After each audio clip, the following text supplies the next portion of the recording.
কিনেছি দু রকমের আইলাইনার রেনের, একটা হচ্ছে লিকুইড আইলাইনার আর একটা হচ্ছে স্কেচ আইলাইনার। তো দুটোই আমি অ্যাপ্লাই করব, দুটো দু রকম ভাবে কাজে লাগাবো। তো চলো ফার্স্টে আমি ওপেন করছি এই স্কেচ আইলাইনারটা। রিসেন্টলি আমি পারচেস করেছি রেনের অনেকগুলো প্রোডাক্ট, আর সেই সমস্ত প্রোডাক্টের এক একটা করে রিভিউ অ্যান্ড সোয়াচেস কিন্তু আমি এইভাবে ছোট ছোট করে রিলে আপলোড করে দিচ্ছি। অলরেডি একটা আপলোড করে দিয়েছি রেনের গ্রিন কাজল পেন্সিলের, সেটা যারা দেখোনি গিয়ে দেখে নিতে পারো। এই ভিডিওতেও কিন্তু আমি সেই কাজলটা পরে আছি অলরেডি। তো চলো এবার দেখে নেওয়া যাক এই স্কেচ আইলাইনারটা কেমন।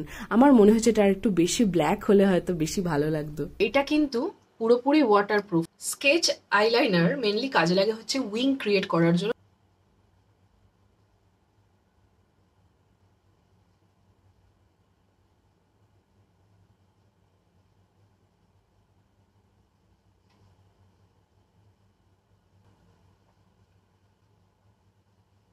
কিনতে পারো তোমরা এটা।